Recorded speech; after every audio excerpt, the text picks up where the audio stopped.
Tonga Ali is a hot topic right now, and so is ashwagandha. But if you could only buy one herb, which herb should you buy? Welcome to Herb Wars. On this series, we pit together popular herbs against each other. 4 rounds, 1 winner. So if you want to find out which herb works best, then watch this video. Let's go.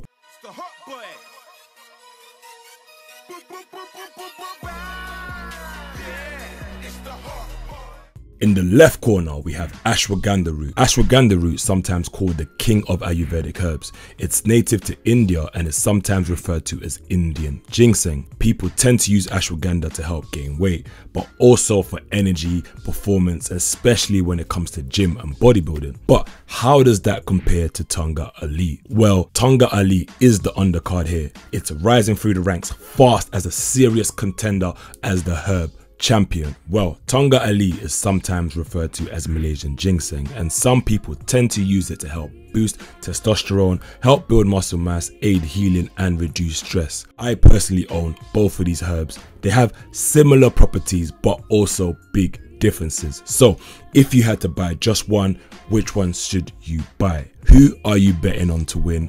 Comment below, let me know who your bets are on. So in this episode, there are going to be 4 rounds. The first round is benefits. We'll pit together the benefits of each herb against each other. The second round is nutrient density. How much nutrients are packed into each gram and which is more potent. The third round is price. Which is more cost effective and which gives you the biggest bang for your buck. And last is taste. Yes, I'm going to be doing a live taste test of each herb to let you know which one tastes better. So without further ado, let's get ready to rumble.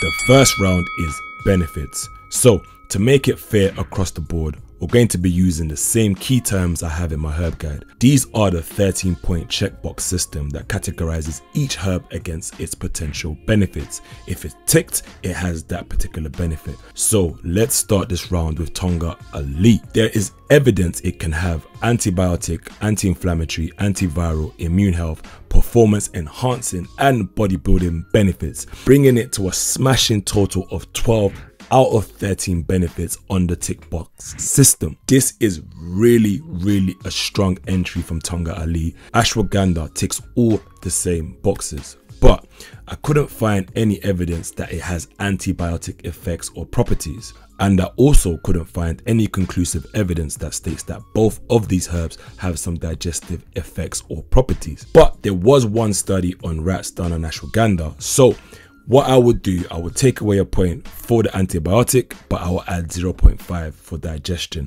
and that brings it to a smashing total of 11.5. Even with this high number and the fact that ashwagandha can help aid performance, balance hormones, help weight loss, menstruation, and even stress, it's still just 11.5 in compared to 12. This is an extremely close round. Ashwagandha came in with the hook of stress reduction. Tonga Ali countered it and said, I can do that too, and then finished with some antibiotic uppercuts. But that round goes to Tonga Ali.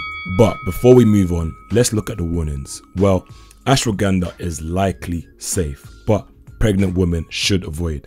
And that's also similar with Tonga Ali. But there were also some articles about heavy metal contamination in some Tonga Ali due to some manufacturers. So should we deduce a point for this?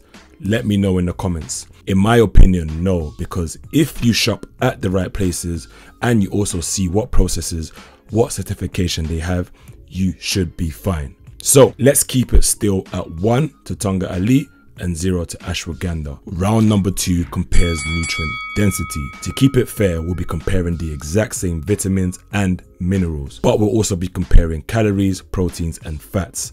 So let's start with ashwagandha. Each 100 grams of ashwagandha root contains about 245 calories, 3.9 grams of protein, 3.3 mg of iron, and 23 mg of calcium and 6 grams of vitamin C. Very impressive. But there is a terrible performance from Tonga Ali, and the reason for this is that I couldn't find a conclusive source that shows the exact nutritional breakdown of this herb. I know Tonga Ali has some iron, some calcium, some B vitamins and some zinc, as well as a host of other nutrients, but the exact amounts are a mystery. So this round by default and by forfeit has to go to ashwagandha. If you guys at home can find the nutritional information for Tongkat Ali, comment it below and let's correct the scoreboard. But for now, it's going to ashwagandha, bringing the score to 1-1. But it's worth noting that people search on Google for ashwagandha more than 10 times more often than they search for Tongkat Ali. And although Tongkat Ali has been around for some time, its uses and popularity is relatively new, and because of this, the studies done on this herb compared to ashwagandha is very minimal. So of course there is a lot of data missing. This does not mean Tongkat Ali is not powerful, it just means its powers are just not yet understood fully. So the scores right now is 1 to Tongkat Ali and 1 to ashwagandha. It's tie, and if it ends up being 2-2, we're going to have a tiebreaker. Dun dun dun. What are the scores on your scoreboard? Comment below and let me know. Third round is price. How much bang for your buck are you actually getting? Well, one 500-gram bag of organic ashwagandha will set you back around £12.99 or £25 and 98 pence per kg, whilst the same amount of Tongkat Ali pure powder will set you back around £80, and that's around $105. It's worth noting that this price is for the pure powder, and a lot of people tend just to buy the extract, which is a little bit cheaper. I've seen extracts of Tongkat Ali go for £23 per 500 grams or £45 for 1 kg. So it's not as cheap as ashwagandha, but this may be for good reason. And also remember that Tongkat Ali is rarer as it's a wild herb. Wild herb essentially means it grows organically by itself in the wild without human intervention, and it can take up to 4 years to mature, so automatically price for ashwagandha will be cheaper because nowadays we have ashwagandha farms, and these farms can keep the price low because supply is easily increased. So because of all of that info, personally, I'm going to give this round as a draw because although it is a higher price, it's mainly because it's harder to get. So that kind of equalizes them to some extent. Let me know if you disagree here, but for me, yes, I'm the judge and I can't ignore the facts. So I'm going to give this round to Tongkat Ali, making it 2-1.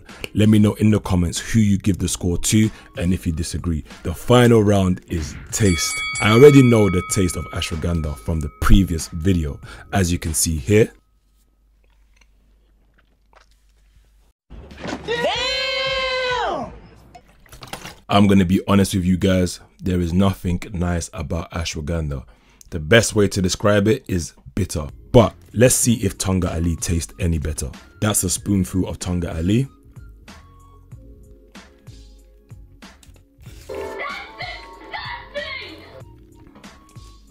Don't let my reaction fool you. That also tastes terrible. But in my opinion, it tastes just a little bit less terrible than ashwagandha. And luckily in a smoothie, both of them aren't that bad and you can't really taste them. Although Tongkat Ali is the winner in this video, remember this is just a little bit of fun. There is nothing stopping you from combining both of these herbs together along with another herb or other herbs. Personally, I use Tongkat Ali, ashwagandha, maca powder with a little bit of hemp, sometimes on my strong lift days or when I need that extra energy for when I'm bodybuilding. Speaking of strong lift days or bodybuilding days, who wants a post-workout herb video? If so, comment below and I'll get that done for you. This was a big upset. The underdog has won in this video. But remember, both of these herbs are big wins and I'll always have both of these herbs in my collection. Comment below, how did you find the scores? What did you score and who did you score the winner? And if you're undecided, check out both of my benefits of ashwagandha video and my benefits of Tongkat Ali video and make your own mind up from there. If you want to learn more about herbs, click on my face and get my herb guide, and make sure you comment below and let me know which herbs you want me to compare next. I'll see you guys on the next video. Peace.